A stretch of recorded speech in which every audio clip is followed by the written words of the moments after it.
And I dropped out of school several times. Then I could remember going to school, my nika had eyes, nose, and mouth. And it was that bad. I would put gari in my bag to school to go and drink while my classmates are having meat pie or food and all that. So things were really bad. It was really, really difficult for us back then. I didn't have pencil, I didn't have notebooks. I had several challenges growing up as a child. It was extremely bad. Not until when I dropped out of school. I dropped out of school as a child. Is the slide not working, sir? I dropped out of school as a child several times. I was out of school for a year. I would hustle to go back. For 2 years, I would drop. At the time, I just stopped school. Scholarship by someone that didn't even know me.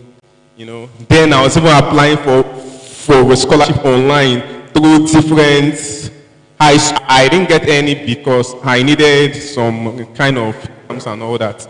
So I just got a local scholarship in a private school. It was still my education. And that was how I was able to complete my education. Okay, let's just watch this video. Can we start again? So this will give better explanation about me. So the advocacy case study we'll have is about me. It is a 2-minute video.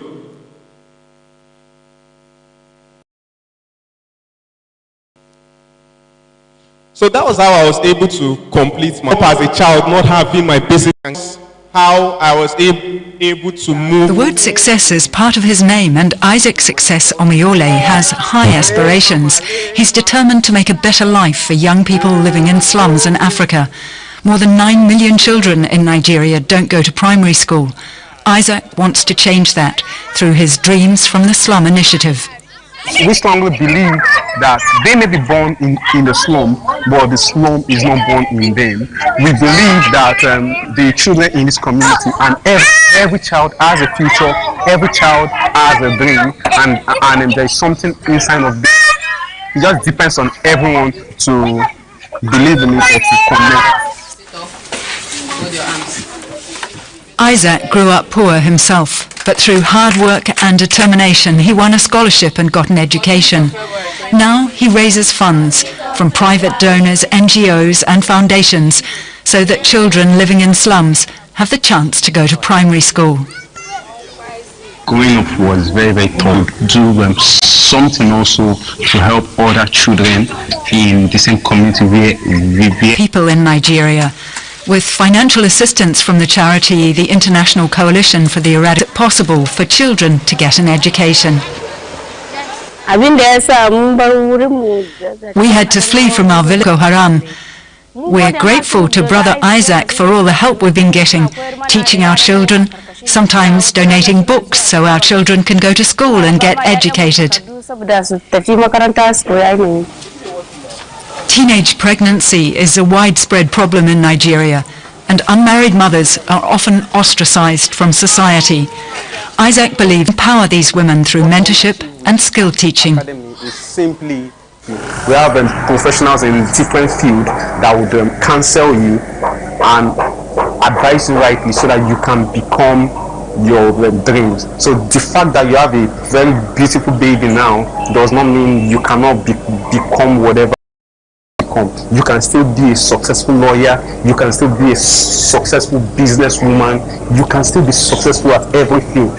2, 3. Is for them to learn to believe in themselves. Awesome, thank you. Abdulaziz, what do you want to become in future?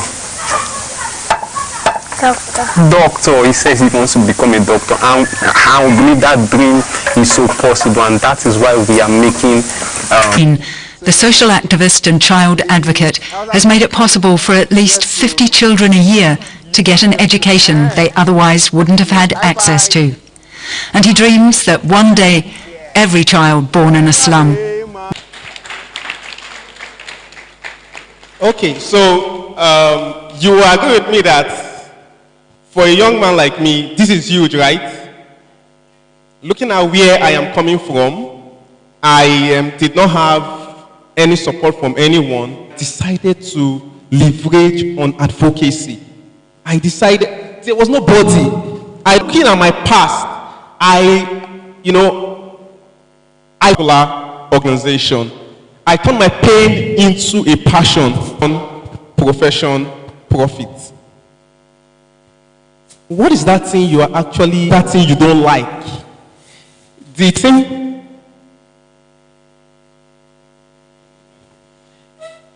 what is that thing you don't like? The thing for this year's leadership training is the Nigerian youth is bad. You don't think about what the government will do for you. The reason why I can leverage advocacy, I can come up with this, because I'm not thinking of what the government will do for me. I'm thinking of what I can do for the government. I am so passionate about education, because when I dropped out of school, a lot happened to me. So many people closer to me, friends, relatives, families, neighbors, they said, you don't have a future, you can never amount to anything. But there was something I was saying to myself, I have a future, I am going somewhere to happen. You know why I was able to move from that stage to where I am? Because I had a positive mindset about myself. Because I had a positive mindset about my future. Because I was not thinking of what the government was going to do. Because I was not thinking of what does not exist. I decided to do something. And I can tell you there are some places I have been privileged to actually attend. I had this positive mental attitude about life. I had this positive mental attitude about my future. I had this positive mental attitude about my nation. And I know that the change is not going to come from someone else. The change I want to see in Nigerian educational sector will not come from someone else. It will start with me. I have a role to play.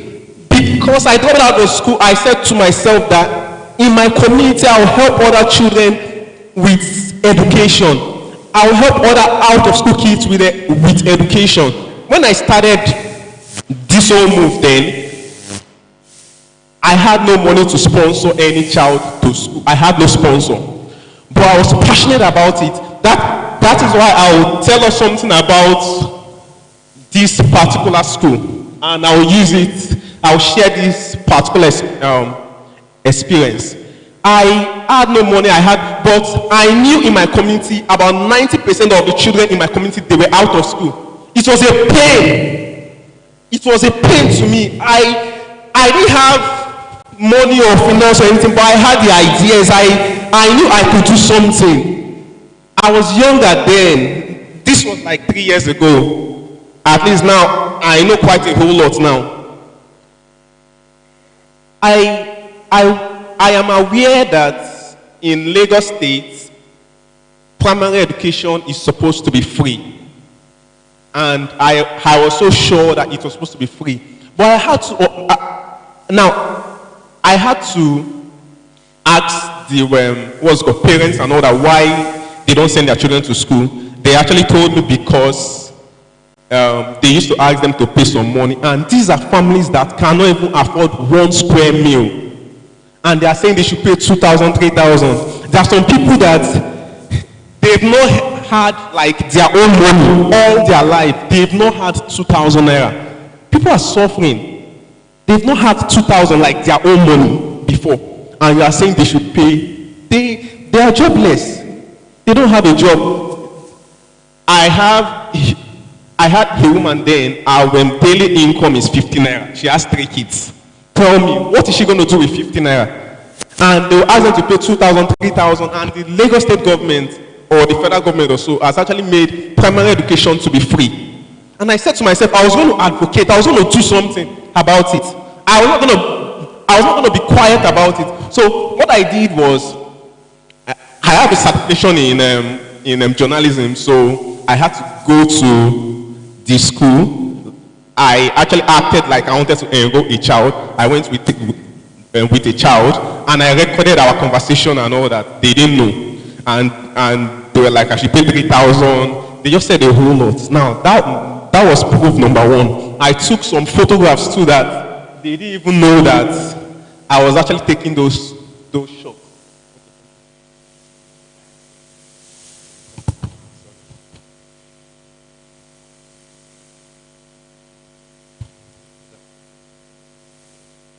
Okay, so I just took some photographs, and they didn't even know I was doing all of that, and I went there. Now, I did not just stop there. I had to go to SUBEB, that's the State Universal Basic Education Board, and I reported. I had to confirm from them, and I was told they are not supposed to pay anything.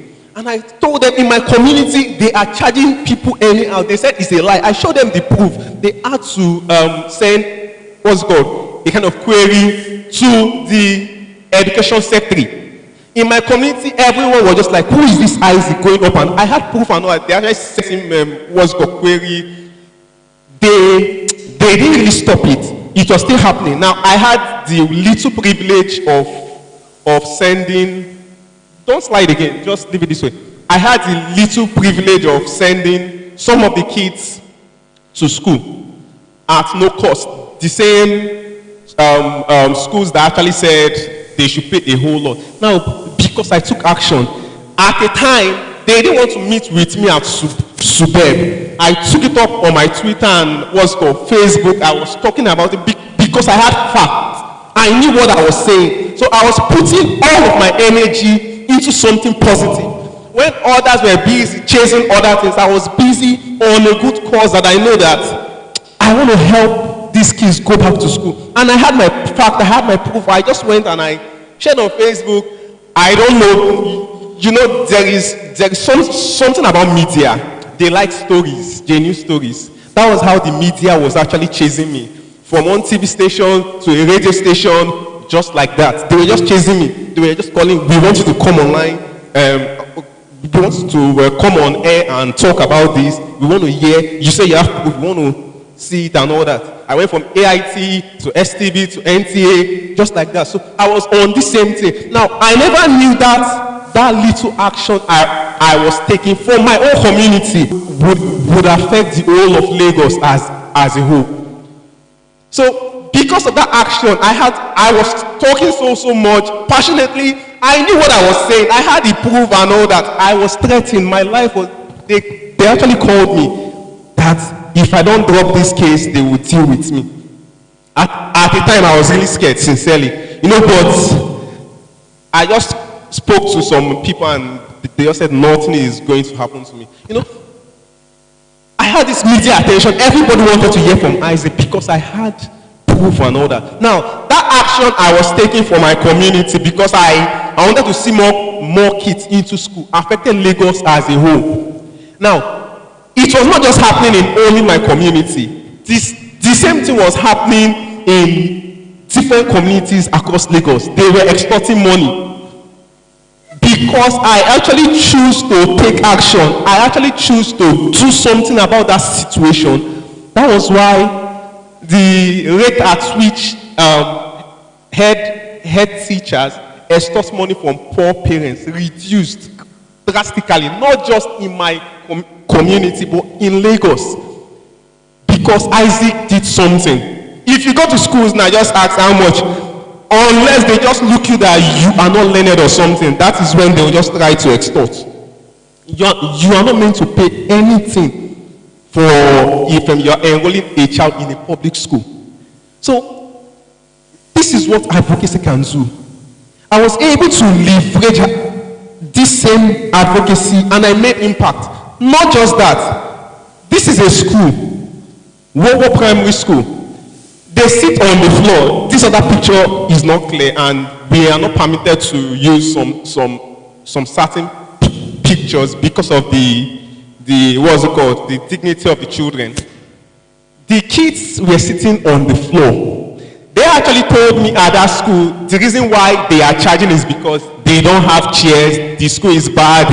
The roof. They said a whole lot of things that is why they are actually charging. It is not the parents' duty to fix the chairs and all that. It is the government. And I'm aware of this. I'm actually knowledgeable about this. I walked straight to the local government chairman.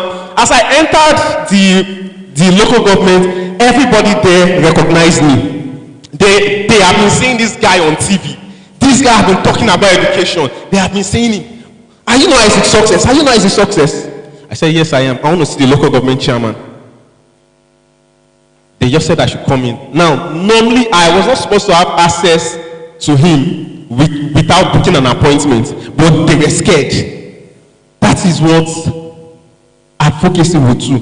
I met with him and I discussed with him. I shared my anger, I shared my pain and all that. Normally it's the educational secretary that is supposed to do it, but he was under query. And he was seeing me more like an enemy, like this guy wants me to lose my job. Because the head teacher said that he is the one giving them the go ahead to extort money. So I was also, it was also affecting him. So I went to the local government chairman. Everything I said was not new. He knew everything. I said, okay, they would look into it. It was not up to 1 year, they were able to transform that school. Now, why am I saying this? Why am I showing this to us? You have a role to play. You have a role to play. Most of us, your own story might actually be worse than mine, or yours might be better than mine. But it is not about what you don't have. There was something I said to someone this morning. I said, success is not measured by the amount of money you have. Success is not measured by the dollars, the pounds, the euros you have, but it is measured by the lives you are able to impact and influence. I may not have $1 million in my account today, but because I've made this happen for these children, for them to learn in a good environment, ensuring that they get quality education, that makes me successful. That makes me successful. Oftentimes I tell people there was a time in my life when I do wash and wear. I do wash and wear.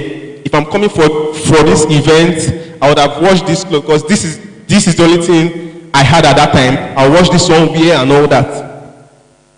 But then I was spending my money feeding my brain. You know why? It is the brain that will feed the stomach. But oftentimes, as young people, we want to do the opposite.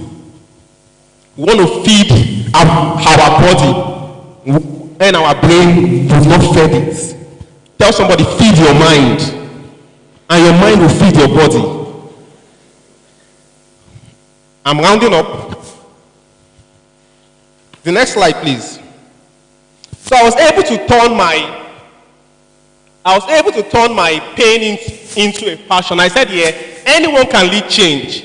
Isaac, that was a nobody, stood out and he did something. I said, stop thinking of what Nigeria will do for you and start thinking of what you will do for Nigeria. And I also said here that change your words and you will change your life. If there was something that helped me was my words. There is power in words. There is power in words.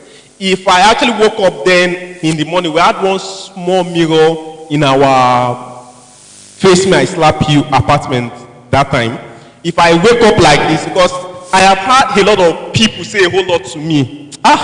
Onishorire, Kunida Pomoyi, Pomoyi, Hilakai and all that. All those kind of powerful Yoruba, they said it to me. There was a time to someone kept her hand inside her what's called menstruation and said,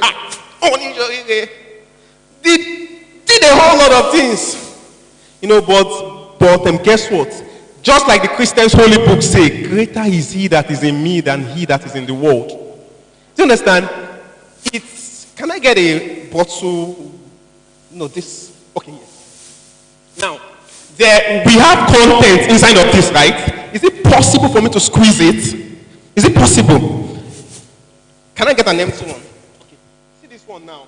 Because there is no content. That is why I can squeeze it. The same thing when I was getting all of those words. So it was just like it was bouncing. I was using words.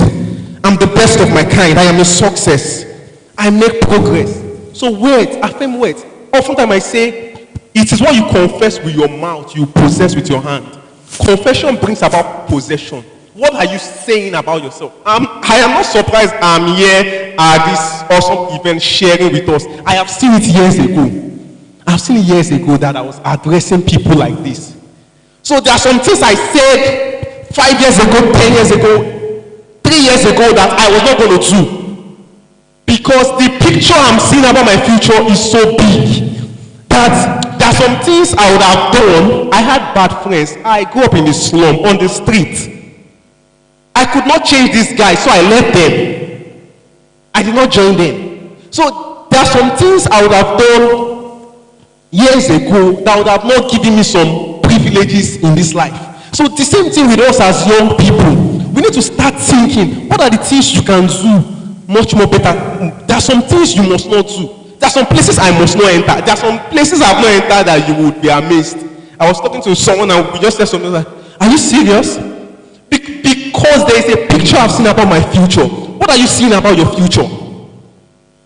How can you leverage advocacy to create impact? You can do something. There is something you can do. That is why our fingerprints are not the same. I have 2 minutes left. I said, yeah, choose to live a purpose-driven life and choose to be youthful and useful. I said to myself, I was not going to be like any other person. I want to be the best version of myself. I just want to, this is what I want to do in my life. This is how I want to do it. Next slide. Just like I said, I turned my pain. It was a pain. The pain of being out of school, the pain of suffering, I turned it into a passion. So helping children, helping people, doing a whole lot was now my passion. I was so passionate about it, a strong likeness, and I turned it into my profession. Today I'm a social activist and a child advocate. This is what I do with my life. So this is now like my life's purpose. This is my purpose. And I said to myself, how am I going to, passion is not enough, passion cannot put food on the table. How am I going to now make this happen? From passion to profession, I was like, man, okay, this is now what I want to do in my life. And I was like, how can I get money doing this? Today, I actually consult for people. I help people's dream to actually come alive. If you're a young graduate, if you're a startup, if you're an entrepreneur, you actually own a business, I can help you boost your business. I can help you get clarity of purpose. And I do this at just some few thousands. If I look at you very well, you can actually pay me in millions. I charge you in millions and all that. But I'm still doing what I'm passionate about. It is still in line. So from that pain, I turn into passion, profession, and I'm getting profit from it today. It's as easy as that. But I'm still leveraging advocacy. If I see something I don't like, I don't complain. I think of doing something. It is impact that brings income. Tell somebody, impact brings income. Okay, let us put it this way. Impact brings money. It is impact that brings income. If you don't make, okay, if you are not solving a problem, all right, sir. If you are not solving a problem, how are you going to get money? So you should be thinking of, what is that problem? That God is bad. What can you do about it? Next slide, sir. Okay, recently I actually got a national award as one of the 4 reformers in Nigeria. I didn't know where it actually came in from, how it was something really huge, and I was like, oh, okay. Why? Because I was leveraging on advocacy. I was advocating. I was not doing it. I have gotten lots of awards in my life, a lot of opportunities. I just decided to share this because this was like 2 weeks ago. This is more Abudu, and now we were just 4 in Nigeria. Thank you. We were just 4 in Nigeria. I was the youngest, number 1. We had a governor, I guess the governor of Cross River State also got the same award. A minister also got it. Then the special advisor to, I guess, the president on, I can't remember our portfolio, but she also got it. So actually show that it is not just like an ordinary award, but I was doing something. I was not doing it for this, but I was doing, I was angry about something. I was angry about something, and I took action. Next slide. I'm almost done. Next slide. Quickly. Leveraging advocacy for impact brings you relevance in your community. That award you actually saw was because I was doing something. I was leveraging on advocacy for impact, and it brought me relevant. There are some places I have been to. Next slide. And okay, so there are some places I've actually been to, and it's been really wonderful. So just like I said, success is not recorded in the amount of dollar you have, but it is recorded in the impact you make. Everybody can do something. There is something about you. There is something you can do. There is something you can do.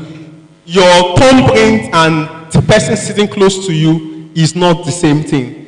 That is because there is something unique about you. If you find your place, everything will fall in place for you, and you will become the master of that place. Tell somebody, find your place.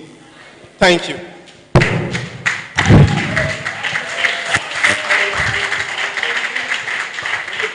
I'll give him more.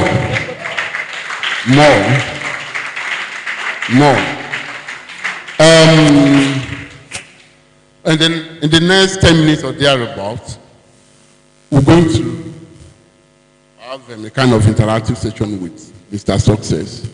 Mr. Success shall continue to be yours in Jesus' name. Amen. But basically, he told you how it started. I know many of us were not born with plastic spoon, let alone a silver spoon. He said he was born with no spoon at all. So, and from out of school to school, and he was determined, to be successful. He was determined to do something. He was determined to make impact. So he defined, a role for himself. And without initial sponsorship, through consistency and perseverance, today he's been given awards. Give him a round of applause. At the initial stage, I said you should own your part, you should own your life. And that's exactly what he has done. Like the pastor will say, go come to our crusade and your life will never remain the same. So it is expected that, living this environment, your life should not be the same again. He said you must have positive attitude about yourself. You must have positive attitude about yourself. Don't allow, in essence, what he's saying is that don't allow your present circumstances to weigh you down. That you have a greater role and a brighter future if you think and you believe within yourself that you can achieve it. I said in the morning that don't think anybody will do anything for you. Abi? That you must own your life. In essence, he said, the summary is that if you want to be successful in life, turn your present situation, to a passion. Then if you are not, if you are relatively comfortable, don't really have any pain, you must have a passion. You know what other people call hobby? To be successful, you must be doing what you like doing. Yes, of course, some of us are activists. It's not as if we cannot make millions. But, we have passion because, the whole essence is that when we started, then want to change the whole world through revolutionary, whatever, you do not understand. Because then there are no TV stations. We only had MTA. At the initial stage, they start operation by 7 p.m. and they close by 11 p.m. So till 7 p.m. tomorrow before you can watch television. Then later, they upgraded and they started, I think from 4 p.m. to afternoon scap. Next thing you hear is down, closed. So there was no CNN, there was no African Magic, there was no Z World, there was no internet, no Twitter, no WhatsApp, nothing. So the only source of information we had then is through books. You read and read and read and read and read and read. But unfortunately, the reading culture is dying. You cannot develop, you cannot read. Forget it. Not all this pinky will not help you. As a young mind, you learn either through what you see, what you hear, and what you read. That's what you store up. So he said, turn your situation to a passion. But you don't have pain, you must have a passion. Then passion will develop profession. If you consistently doing what you like doing, you develop a profession through that. Then the final analysis, you are enjoying what you are doing and doing it very well, you make profit, become rich. I think his message is very clear. So what he's saying in essence is that you must have something. You must have impact. You must be determined to impact on your community, on your neighbors, and whatever. We say change comes from within. So give him another round of applause again. So let me tell you a true life story.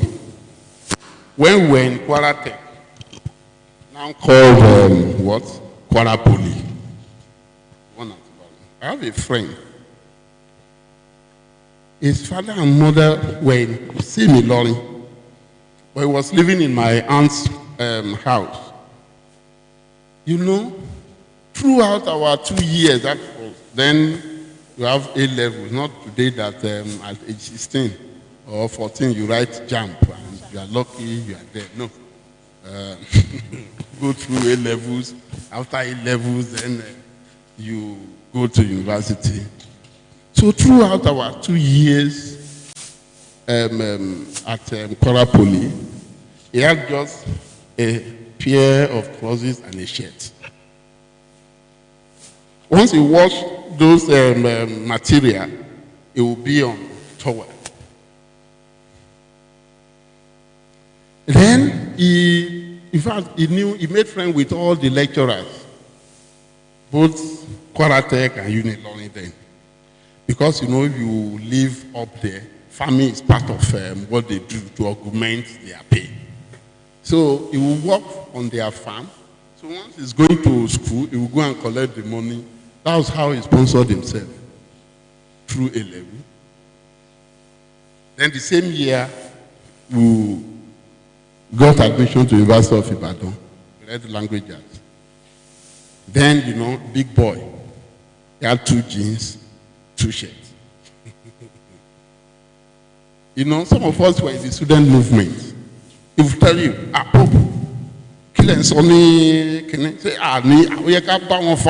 we must fight authority. What? He wants the school to be closed down so that they can go back to the lorry to go and work for people to raise money. That was how he sponsored himself through the university. Today, he works with the United States Embassy. If you see him, if he didn't tell you his background, you won't know. But tall, huge, looking fresh today. That's a true life story. What I'm saying in essence is that don't be limited by your situation if you are focused. And my parents will lower, that shouldn't take you to Yahoo or whatever. So you must have a passion. So give Mr. So you ask him questions, but the questions will border on how. I know you have some situation around you, in your community, even within yourself, a whole lot of contradictions. So, how can I get started? Practical question, no story. And we use, how many questions? If you want to ask questions, raise up your hand. 1. 1. Number 1, right? Who else? No, any other person? No, that's Just one.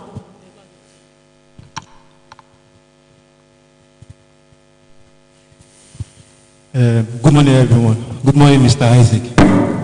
I have just 2 questions for you. Number 1, I would like to ask if you have any mentor while you are doing this. Do you have anybody that motivates you? Then number 2, you mentioned 4 powerful words: pain, passion, profession, and profit. Those things that you mentioned, for you to achieve all of them, it requires high level of consistency. At any point of time, do you have anybody that puts you into check? Or maybe do you have anybody outside that is supporting you, apart from just you yourself doing all this? That's my question. Thank you. All right. Okay. Thank you so much for that question. The first question you asked, if I have mentors or anyone that motivates me. Yes, I have mentors. I have people I look up to. Now, if you observed while I was talking with so much, I was speaking with so much boldness and courage. You know why? Because I've actually read a whole lot. I've conceived a whole lot. I've actually fed myself with lots of information. I read books a whole lot. So my first motivating factor is the fact that I read books. There are some authors that I can never meet in my life. Some are actually dead, but they guide me through their book. There was a book that changed my life. I actually recently saw it 2 days ago. The first book I ever read,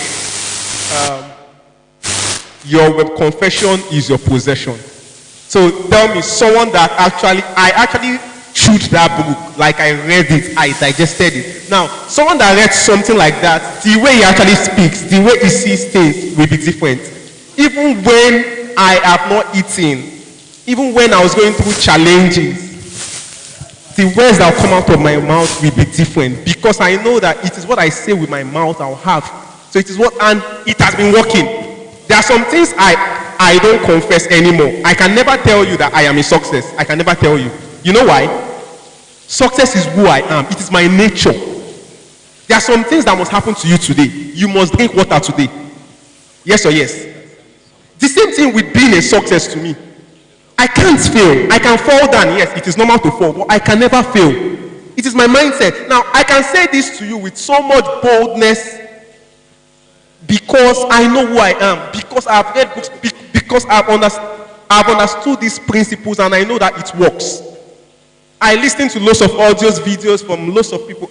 I have mentors. I have Ogode Kutwagan is one of my mentors. Patricia Omokwi and her husband, Patricia and David Omokwi, he's one of my mentors. I have spiritual mentors too. Pastor Nnamdi Akuna. I look up to Reverend Chris Boyakilome because I love his teachings also.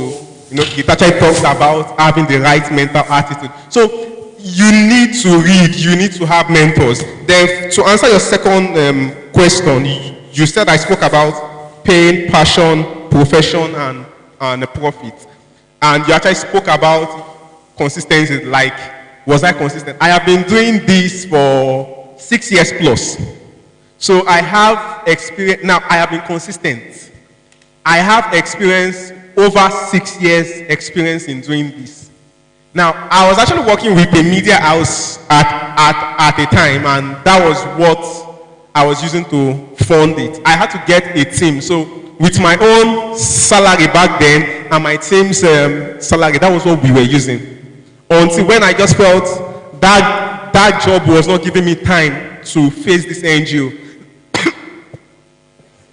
I actually spoke about leveraging advocacy for impact. I was able to get support because I leveraged on advocacy. At a time when I stopped and I resigned, I faced this work fully.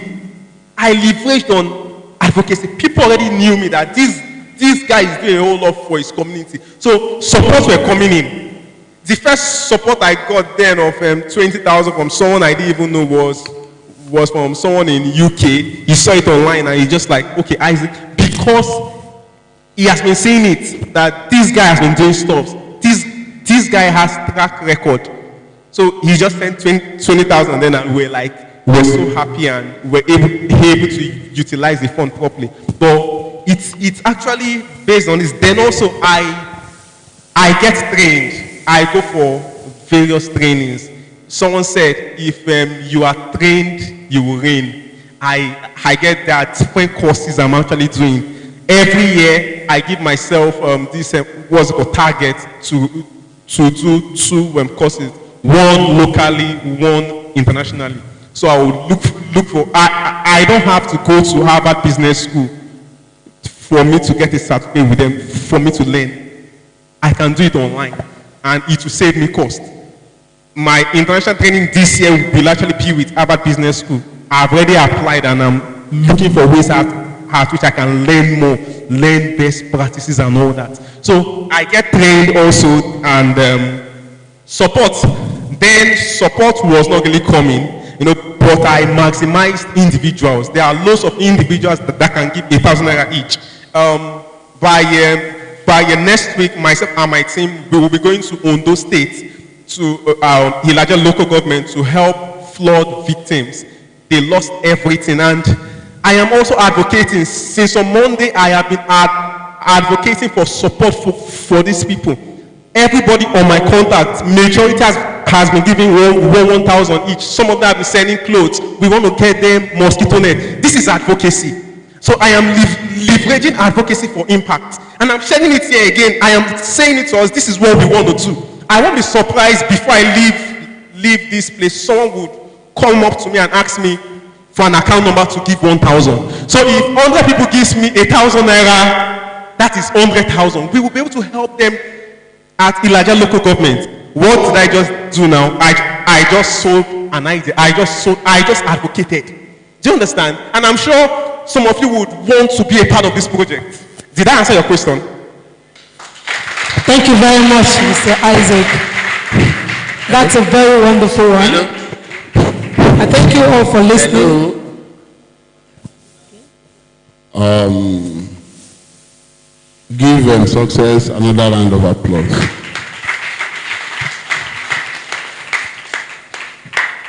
If you haven't gained anything, then you have no business being here. So before I called on the next speaker, Mr. Adekunle Shobaju,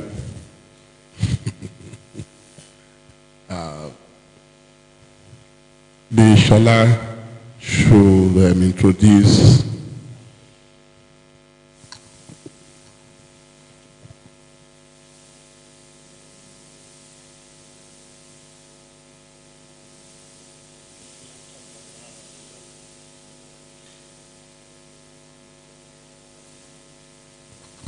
while that is going on, okay, you learned a lot from Isaac, and I've learned a lot too.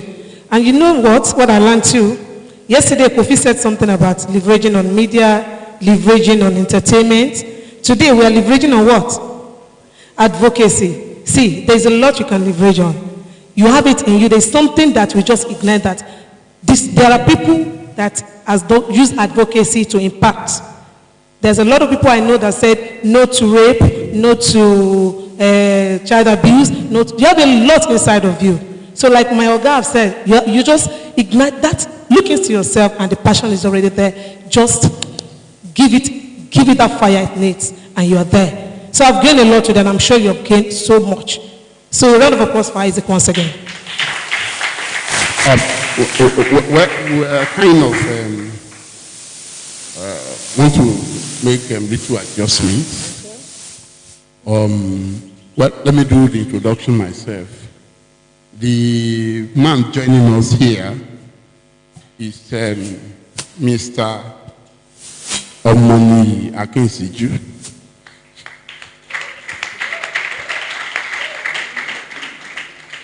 He's a high chief of Idaliland in Ondo State. And he is the National Coordinator of United Action for Change. So please welcome him. We're going to call him to take us, the next 20 minutes or thereabouts. 20 minutes. Oh, beautiful. By training, he's a journalist. Originally an historian. So that's why I was trying to insist on the timing so that you will now begin to delve into the historical analysis of why Nigeria is where it is today. Yeah. So please welcome Mr. Akinsiju. Thank you so much. I'm sure if you know him very well, you welcome him more than that. And please note, Mr. Akinsiju is a Mushima. That's it. Give him a round of applause once again. Let's go there. Yes. And he's going to take us on value proposition and the currency of goodwill. Mr. Akinsiju. Thank you very much. Very distinguished young people. It's a rare privilege when you have the opportunity of such a platform to engage young people. As we say in my hood, Arubo Shogeri, Akisa Lobari. So what that tells you is that we were also young people before, and we have also gathered our own experiences. It's part of these experiences and perhaps outlook that I want to share with you, distinguished young gentlemen and ladies. I would have loved this to be very interactive, but because of the time limits, I would be talking at you, and that is what I usually don't love to do.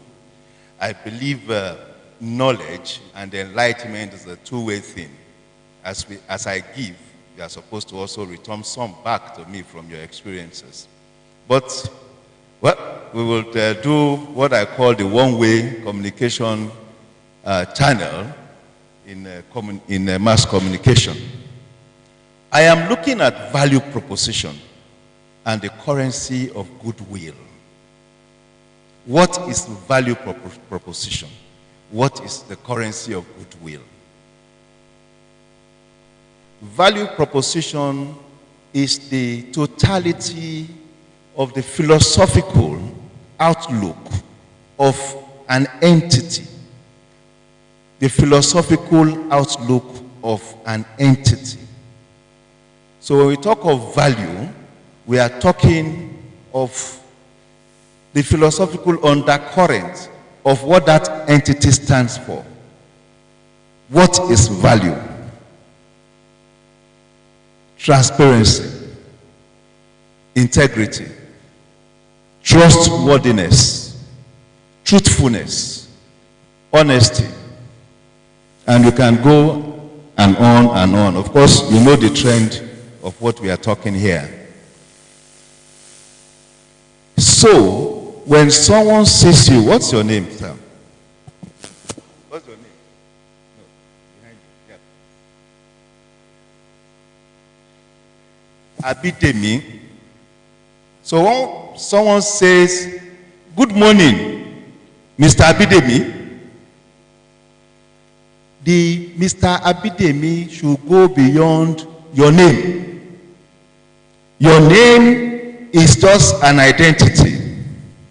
Your value proposition is what that identity, the totality of that identity stands for. So when I say Mr. Abidemi, you know Mr. Abidemi is known by that name Abidemi, but what does he stand for?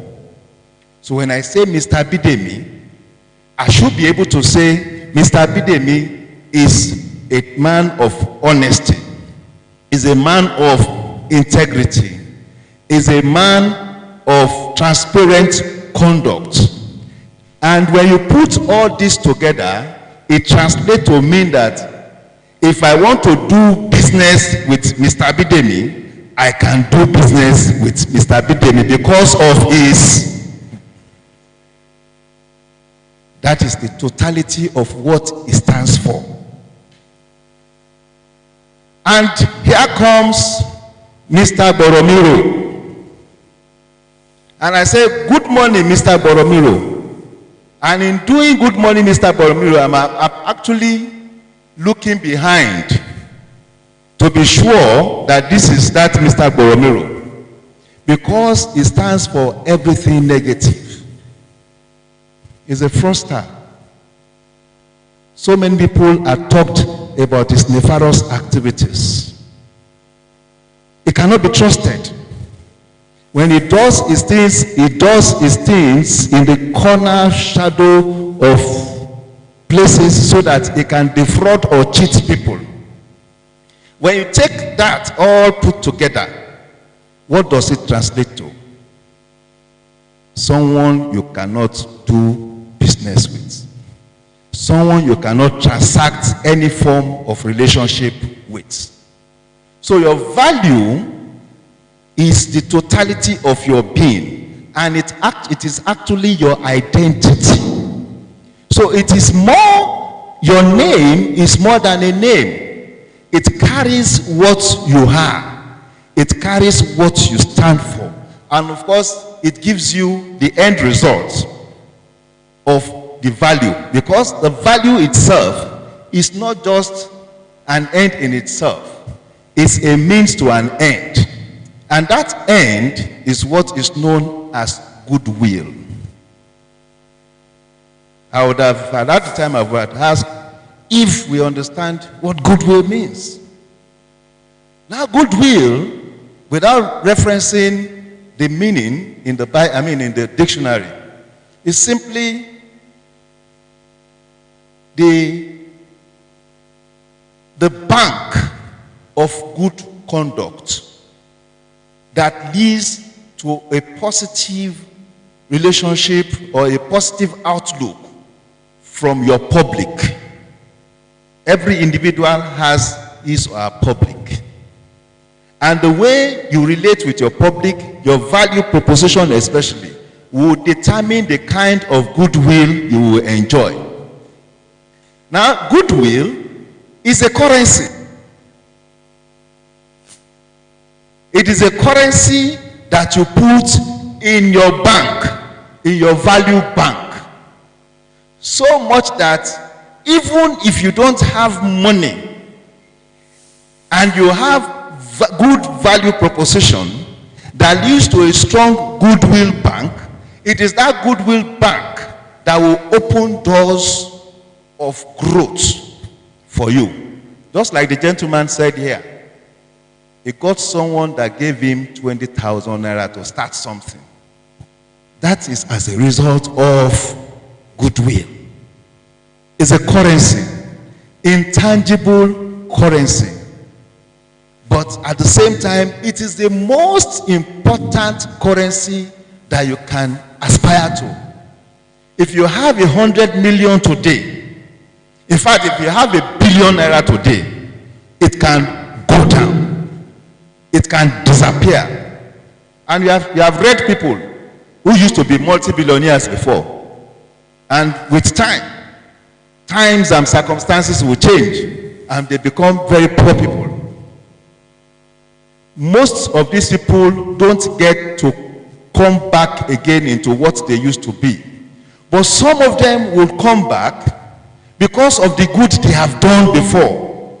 Because of the value they have impacted on other people before. And those people who had enjoyed the values of this kind of people will come together and support this person that is down and bring him up. Goodwill. I advise that goodwill is the most important is the most important currency that you must always look out for. It is important. Thank you very much.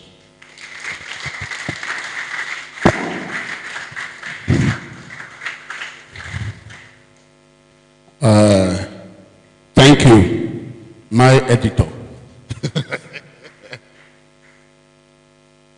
You know, he's my ogao in journalism.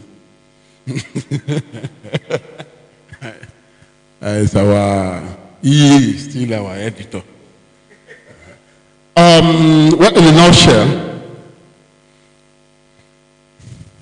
if I ask you to define value proposition, I'm not talking about dictionary meaning now, your own understanding of it. What will you tell us? Rahim?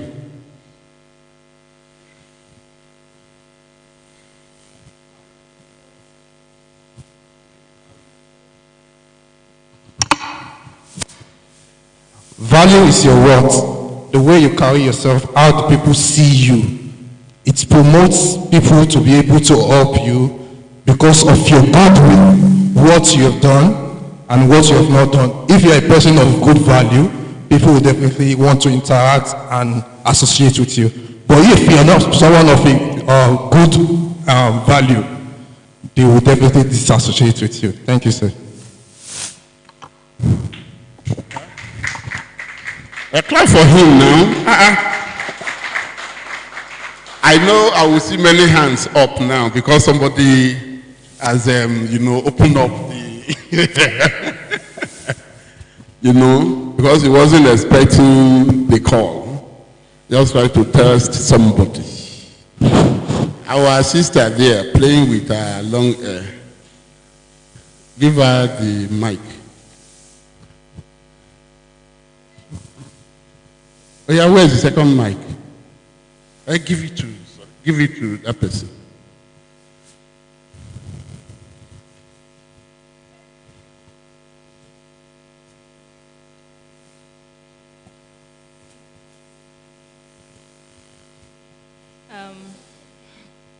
Your name, where you come from, and all of that. My name is Abubakar Ali Mataderunke. Come from Akute. All right. So just value yourself, value your work. How do you value yourself? How do you value your work?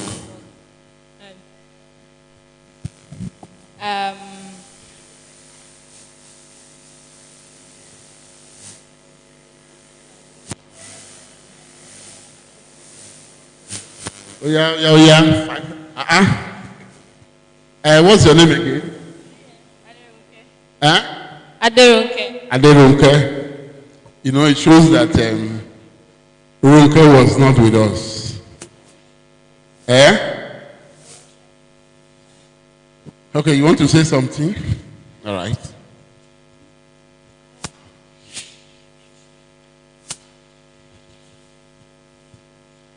My name is Lamiye Sekinat.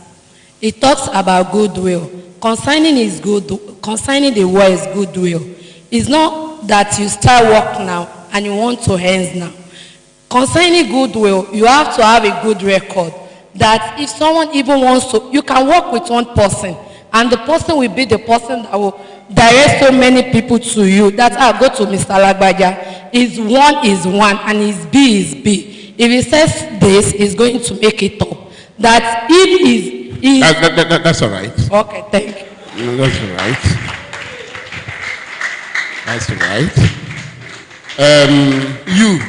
You are very close to the speaker, so you should be the first person to hear him.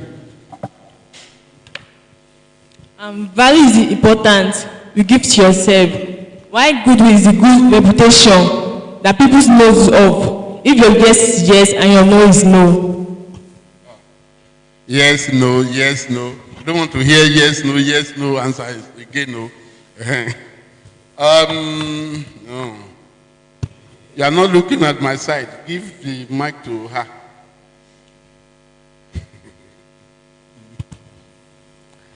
My name is Sheremi Esther. When we talk about value, value means, she said something about value yourself. It means make yourself useful in everything you are doing. Have the mentality that yes, I'll be useful, I can be useful to whatever I lay my hand on. And whatever I lay my hand on, be a thing that it will have value to the community, especially the country. Thank you. Okay. Yellow. And that will be the last person, so that we can. Good morning, sir. All right. My name is Glory James.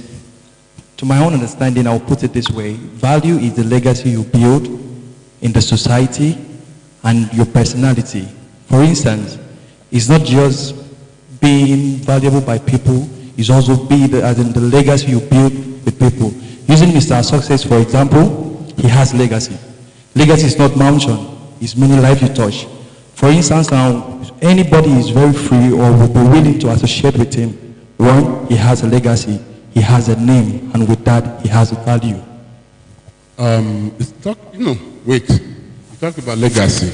You talk about legacy. Legacy, put it simple, is the outcome of your deed over a period of time, right? So how do you get to that point?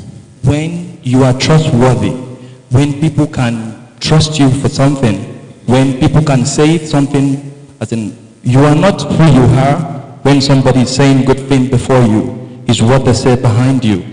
You are not who you are with what you say take in, but with what you say out. For instance, what you take in does not define you, but what you say out defines you. So if you are yes in your private, you are yes in public, and you are yes in your secret places, that's value. Anybody can entrust anything to you. All right. Thank you. Do you know this song? Those of us who are the older generation would know. Our primary school assembly then, you know.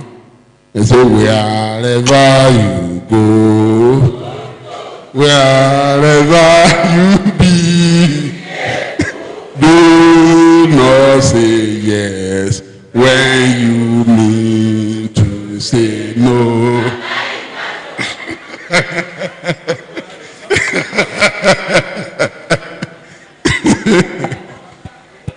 So,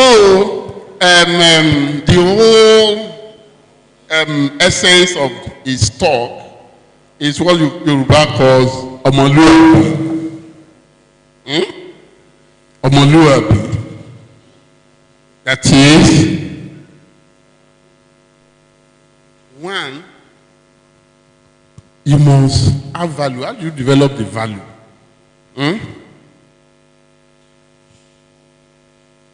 It all centers on integrity. Kilawi?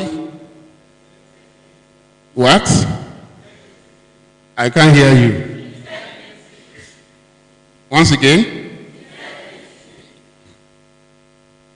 If your yes is yes and your no is no, it means you have what?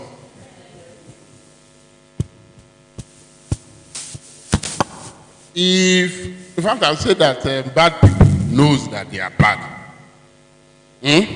Abi? If you are doing the right thing, you know that you are doing the right thing. If you are doing bad thing, you know that you are doing bad thing. But of course, you can say, hey, after all, he did, Kunle did worst thing to me now. What about it?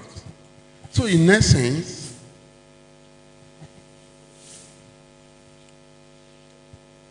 he said, your value is the totality of your being. The totality of your being, how people perceive you. That is the way people perceive you. If you are perceived as good, or you are perceived as bad. That's why I asked James, right? Huh? Huh? What? Glory. Huh? Ah, Ogo. All right. So, the way you are perceived.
and is fraudulent, would that person have a good perception?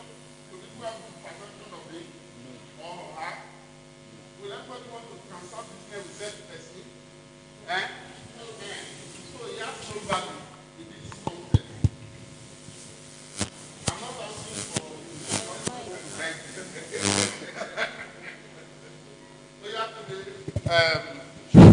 please, just respond to the two questions. UAC, Change Nigeria. Yeah. I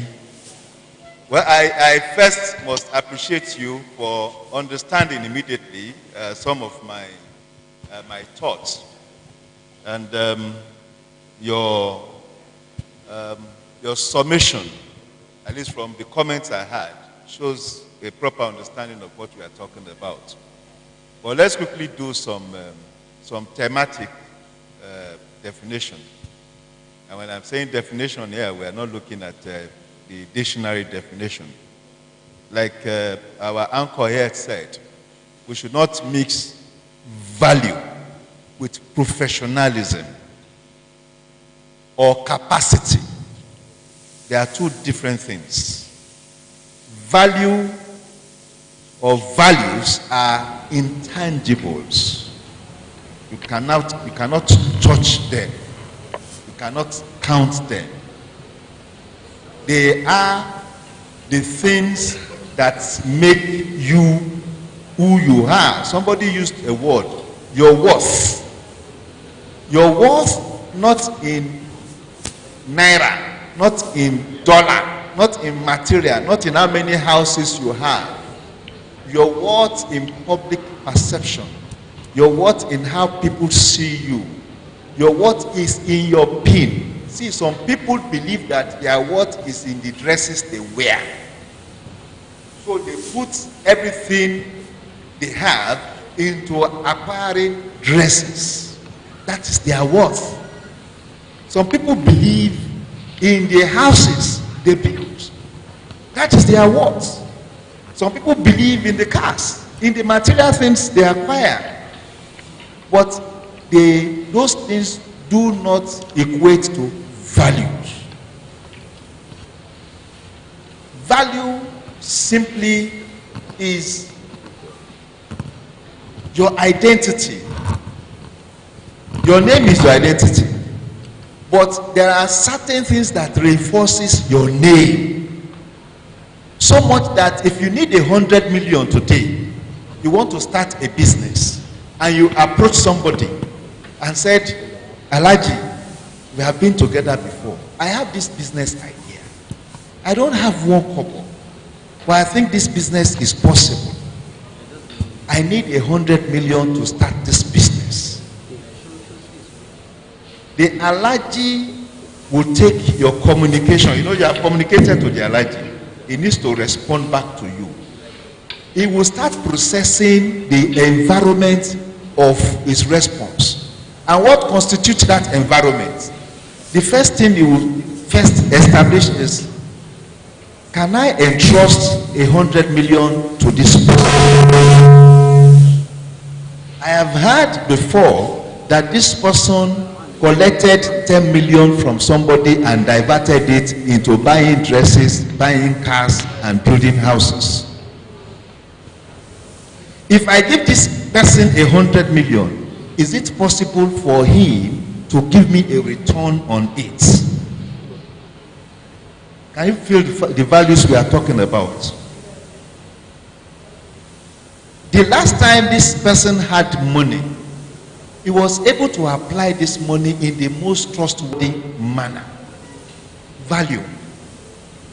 The last time he had this kind of money, he was able to carry everybody along, and they saw that everything he was doing were transparent. Value. So it is based on this that Alaji would say, it's true. I have 100 million indeed that I can entrust to you. You also look at that philosophical term, entrust to you, because you are a custodian of trust. You are a custodian of integrity. You are a custodian of transparency, of honesty, and all things that are good. Because of this custody that you have taken of this value, you can now collect 100 million naira. And I can tell you personally, I've achieved what needs to be done by anybody in this country. My only currency has been goodwill. I can reference myself. I am a Mushin born. You know what it takes to be a Mushin born? To grow from our roads, from our streets, from the disadvantaged neighborhood where you sleep with noise and wake up with noise. When you go out, before you get to the end of your street, you see two people fighting, beating themselves. Where you walk on the street, people are also ready to fleece you, to take something away from you by force. But most importantly, where you are trusted as the next neighbor. That is the value of Mushin. Trusted as the next neighbor. And you go to school in that same Mushin, disadvantaged. But people in the neighborhood would always believe in you when you are seen to be an omoluabi. I've done business worth hundreds of millions, 50 million and all that. Not as if I have the money, but it is my value that opened those doors. Today I speak for the president. I'm one of the people that speaks for the president.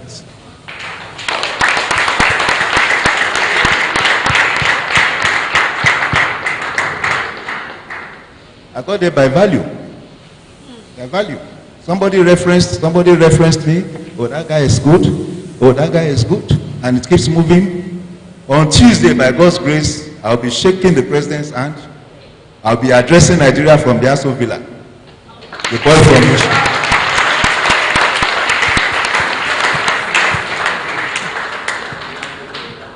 Its value. In essence, don't make material acquisition your first objective in life. They are supposed to come after. I want to buy a house. I want to build a house. I want to buy clothes. I want to sew dresses. I want to buy cars. I want to do this. I'm ready to do anything to get anything. Those ones are ephemerals. You will acquire them, but they go. But values, your foundation, can't ever be eroded because it is you. You enjoy it, you benefit from it while you are alive. Your children benefit from it. Your children's children benefit from it. It's eternal. Thank you very much.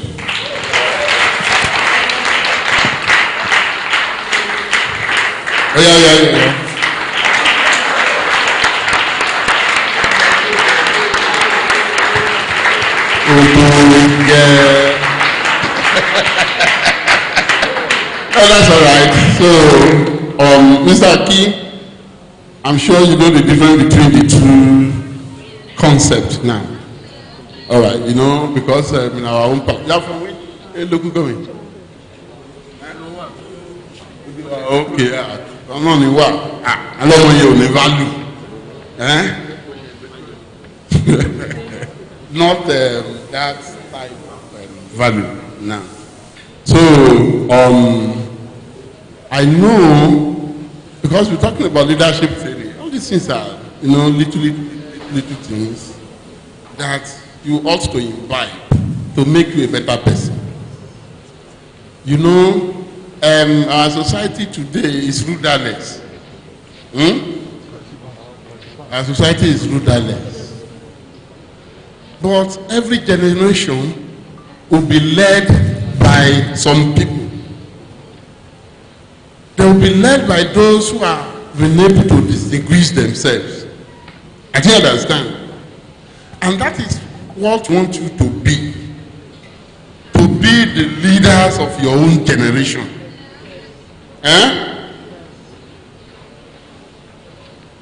Are you with me? So because all the money and all the wahala, bringing you here will be useless if after this hall you cannot imbibe those values.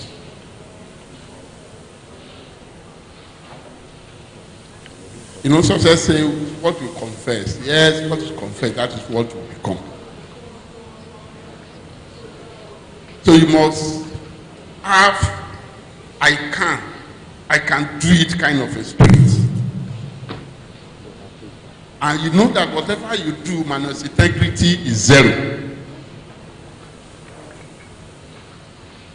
Whatever you do minus integrity is zero. You won't go far. You can't go far. You can't build goodwill. So that is the core of the message. On that note, sorry, I said little things, as a young man here, in the morning when you were being served food, the camp manager said, no, very well, you can't take food because of what? He lost his tongue. You know what happened? Very simple. He was on the queue. Perhaps his friend now came around. He now gave the person chance. He's done well for his friend, right? Answer me. He's done well for his friend. Yes, no, answer. Beautiful.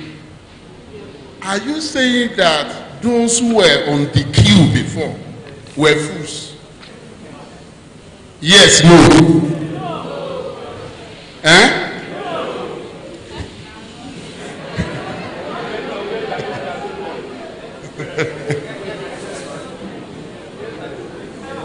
Okay.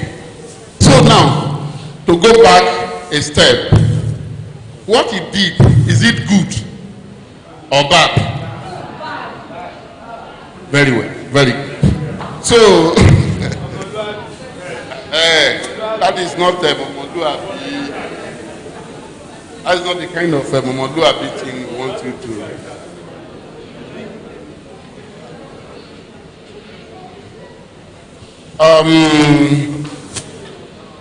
UAC, Change Nigeria. Well, I'm told with one of our resource persons, Mr. Olusegun Adekunle is in air. Can you please come on the podium?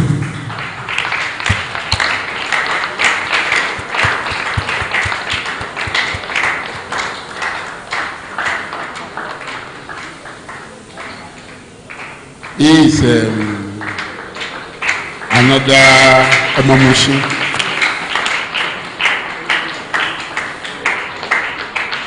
Many of us here are from that part of the state, and we are happy.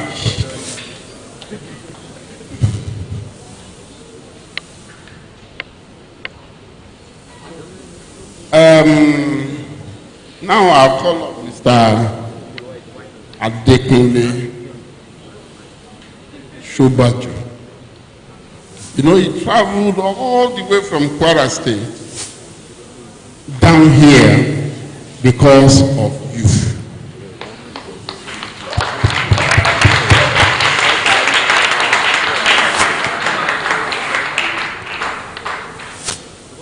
Of course, our national coordinator flew him from Abuja. But he's a big man.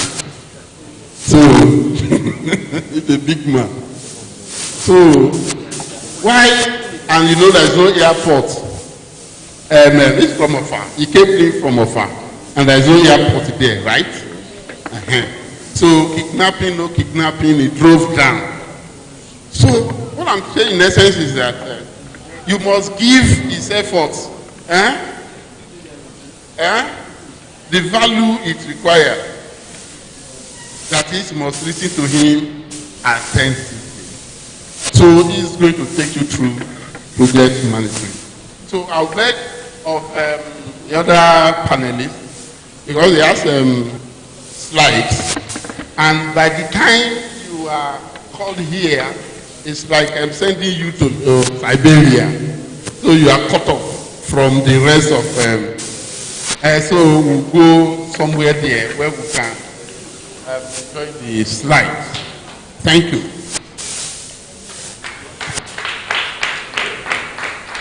Good morning, leaders of tomorrow.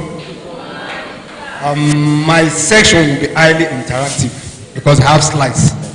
And the topic will be project management. We must have in the 21st century. Once again, my name is Adekunle Shobaki. People don't pronounce my name very well. I'm an Ijebu man to the core. Shobaki. Shobaki, not Shobaki.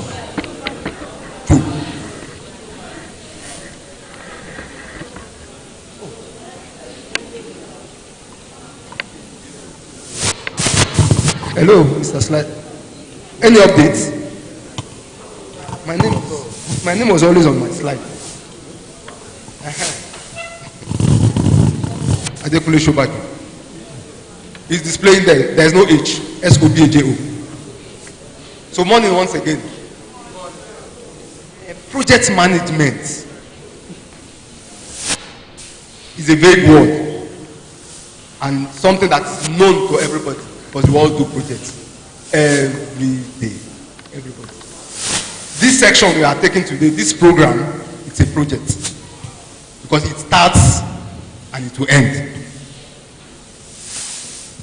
Next slide, please. Now, we focus on all these areas today. Understanding projects and project management,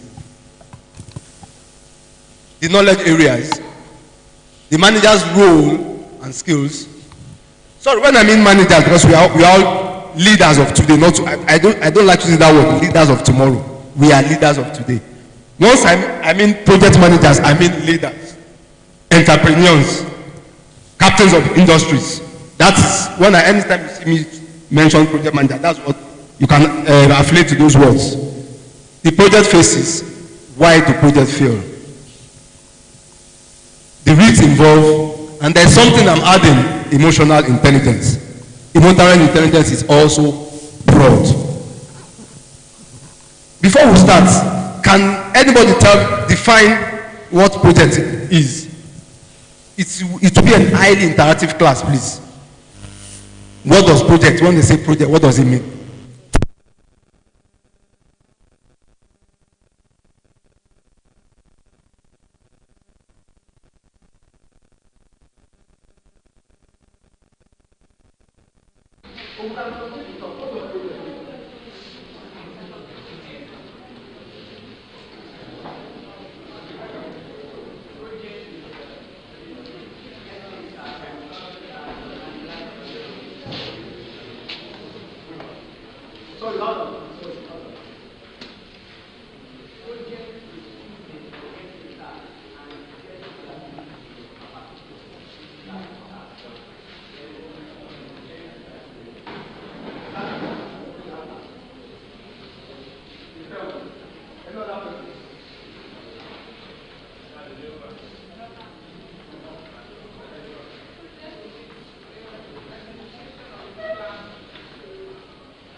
achieve a planning to achieve this.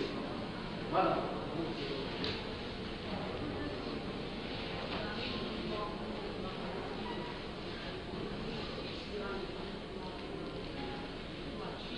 To achieve a particular that individual needs to move.